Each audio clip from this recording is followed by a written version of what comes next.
జనుల కంటే గొప్ప వ్యక్తి ఎవడు ఉన్నాడంటే అది నువ్వే. హల్లెలూయా.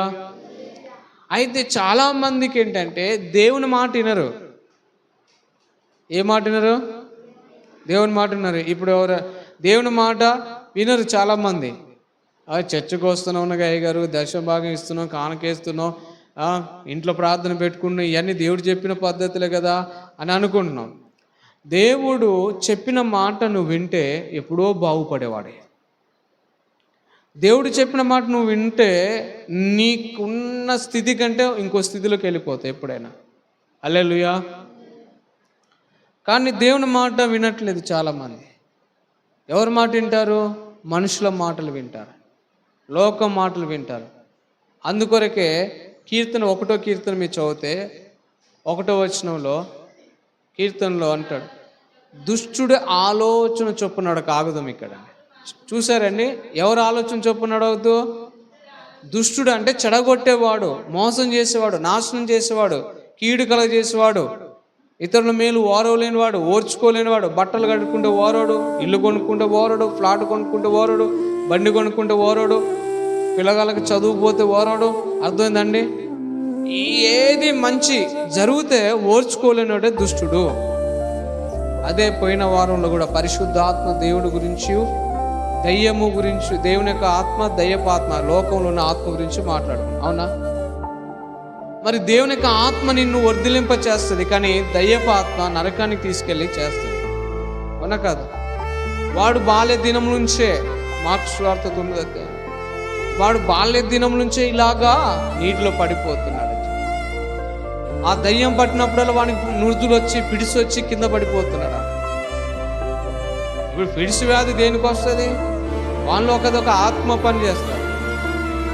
కాబట్టి అది వచ్చినప్పుడల్లా, అది పట్టుకున్నప్పుడల్లా కింద పడుకుని నురుతులు కక్కుతా ఉంటాడు. యేసుప్రభు దగ్గరకు వచ్చి అడుగుతాడు, అయ్యా ఇది నీకు ఇష్టమైతే అంటే నమ్మడం నీ వల్ల నమ్మడం సమస్య సాధన 23 వచ్చులు వేసే అంటాడు. దేవుని యొక్క మాట నువ్వు నమ్మాలి, దేవుని మాట శ్రద్ధగా వినాలి. దేవుని మాట ఆకాశం వింటది, దేవుని మాట చంద్రుడు వింటాడు, సూర్యుడు ఉంటాడు, నక్షత్రాలు వింటాయి, జంతువులు ఉంటాయి, పక్షులు వింటాయి, సమస్త సృష్టి ఉంటుంది. గాలి ఆగిపోతే ఆగిపోతుంది. అవునా కదా? యేసుప్రభు వారి శిష్యులు దోణిలో కలిసి వెళ్తున్నారు. అవునా? దోణి మీదకి ఏమొచ్చింది?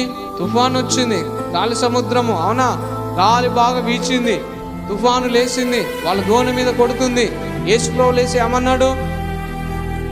సముద్రమా నిమ్మల పడిపో, ఆగిపో అన్నాడు. గాలి ఆగిపో అన్నాడు.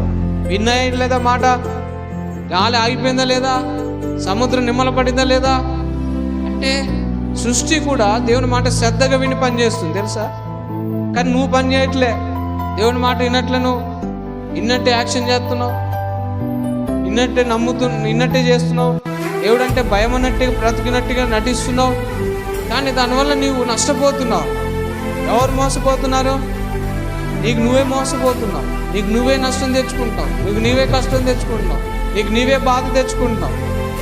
మళ్ళీ పైకి వెళ్ళి దేవుడు నాకు ఎందుకు ఇట్లా చేశాడు, దేవుడిని నమ్ముకున్నాను కదా, నాకెందుకు ఇట్లా అవుతుంది, నాకెందుకు ఈ కష్టం, నాకెందుకు ఈ బాధ, నాకెందుకు అవమానం, నాకెందుకు దుఃఖం, నాకెందుకు శ్రమ, నాకెందుకు ఈ నిందలు, నాకెందుకు అవమానాలు అని నువ్వు అనుకుంటున్నావు. కానీ నువ్వు దేవుడు చెప్పిన మాట విన్నావా? ఇల్లే. ఒక తండ్రికి 2 కొడుకులు ఉన్నారు. లూకా సువార్త 10 ఉంటుంది. 2 కొడుకుల్లో ఒక కొడుకు అంటాడు, నా ఆస్తి నాకు ఇచ్చేసి నేను వెళ్ళిపోతాను అన్నాడు. ఎటు వెళ్తారా? నా ఇష్టం, నేను ఎక్కడైనా బతుకుతాను. ఏంది నాకేవా? సరే, తండ్రి ఏం చేశాడంటే ఇచ్చేసాడు ఆస్తి. పెద్ద కొడుకేమో తండ్రితోనే ఉన్నాడు, తండ్రి చెప్పినట్టు వింటున్నాడు, తండ్రికి ఉన్నటువంటి పొలాలు పనులు అన్నీ చూసుకుంటున్నాడు.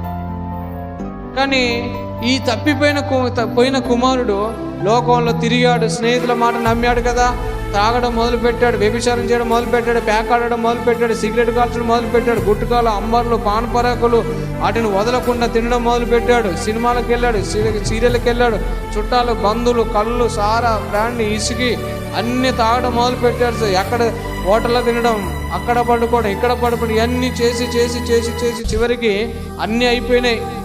అంతా ఆస్తంతా పోయింది. ఆస్తంతా పోయిన తర్వాత ఎవరు వాడిని ఇంటికి చేర్చుకోలేదు. అప్పుడు ఏం చేయాలో అర్థం కాక రోడ్ల మీద తిరిగాడు, అటు తిరిగాడు, ఇటు తిరిగాడు. లాస్ట్కి పందులకి పెట్టే పొట్టును కూడా తినాలని ఆశపడి అక్కడ పని కుదురుకున్నాడు. పందులు కాయడానికి పోయాడు. కానీ యజమాని చూసి వాడిని ఎల్లగొట్టేశాడు. అప్పుడు బుద్ధి వచ్చింది.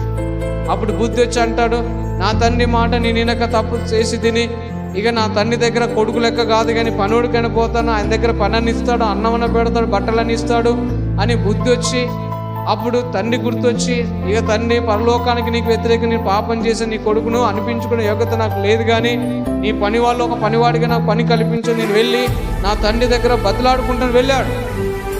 వెళ్ళగానే ఆ తండ్రి ఎదురు చూస్తున్నాడు, కొడుకు పోయిన కంచి ఏ రోజు వస్తాడని. అయితే యూదుల ఆచార ప్రకారంగా అలా వెళ్ళి వచ్చి నన్ను రాళ్లతో కొట్టి చంపుతారు. తండ్రి దూరం నుంచి చూసి వెళ్ళిపోయి అతను హత్తుకున్నాడు. అర్థమైందండి? అతని భారం అంతా మోసాడు. అతని వెంటనే క్షౌరం చేపించి కొత్త బట్టలు వేసి ఉంగరం తొడిగించి బంగారు గొలుసు వేపించి, అవునా, అతన్ని ఒక మంచి కుమారుడికి ఇచ్చి విందు చేపిస్తాడు. చూడండి, దేవుని మాట వింటే ఎంత శ్రద్ధగా ఉంటుందో. దేవుని మాట వినకపోవడం వల్ల తప్పిపోయిన కుమారుడు ఎలా అయిపోయాడు? ఆశ్రమంతో పోగొట్టు. ఈరోజు మీ మాట్లాడు, నాకు తెలియపరచు. అడిగినావు ఎప్పుడన్నా? లేనే లేదు. నువ్వు దేవుని మాట శ్రద్ధగా విను. ఏం వినాలి? శ్రద్ధగా వినాలి. హల్లెలూయా, హల్లెలూయా. అర్థమైందండి? దేవుని మాట శ్రద్ధగా వినాలి. ఆయన మాట శ్రద్ధగా వింటే అద్భుతాలు నీ పట్ల జరుగుతాయి. హల్లెలూయా, హల్లెలూయా. యేసు ప్రభువారు 38 సంవత్సరాల రోగి దగ్గరికి, కోనేటి దగ్గరికి వచ్చాడు. ఏమన్నాడు? నువ్వు లేచి నీ పరిపెత్తుకుని వెళ్ళమన్నాడు. లేచాడా లేవలేదా? మిగతా లేచారా? ఎందుకు లేవలే? దేవుని మాట అతడు ఒక్కడే శ్రద్ధగా విన్నాడు. హల్లెలూయా. అతను ఒక్కడే శ్రద్ధగా విన్నాడు కాబట్టి విశ్వాసం వచ్చింది కాబట్టి లేచి నడిచాడు. హల్లెలూయా.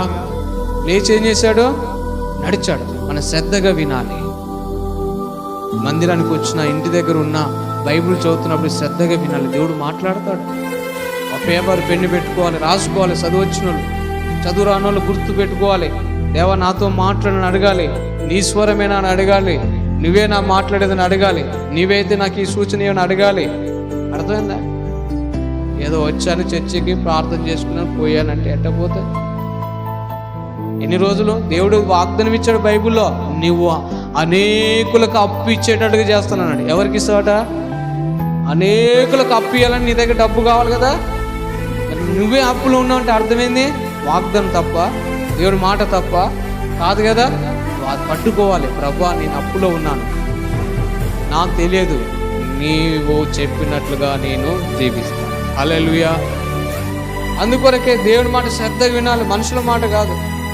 ఎవరి మాట వినాలి? అసలు దేవుడి మాట వినాలి. నువ్వు శ్రద్ధగా నీ దేవుడు ఏం చెప్పాడో ఆ మాట శ్రద్ధగా వినాలి. నువ్వు అడిగినా ఎప్పుడన్నా ప్రార్థన చేసినవా? ప్రభువా నా కొడుకుని ఎక్కడ చదివించాలి, వీడికి జ్ఞానం రావట్లేదు ప్రభువా అన్నావా? ప్రభువా ఈ సంవత్సరం ఏం పట్టాలి, పోయిన సంవత్సరం నేను అప్పుల పాలైపోయాను ప్రభువా, నేను మనుషుల మాటిని ఆ మందు కొట్టే, ఈ మందు కొట్టే, అక్కడ గురికే, ఇక్కడ గురికే, పెట్టుబడి పెట్టా, మనుషులు నమ్ముకున్నా, నా సొంత మాటలు నమ్ముకొని నేను పోయినా ఆగమైపోయాను ప్రభువా. ఇగో నేను ఇలా ఉపవాసం ఉంటున్నా, నాతో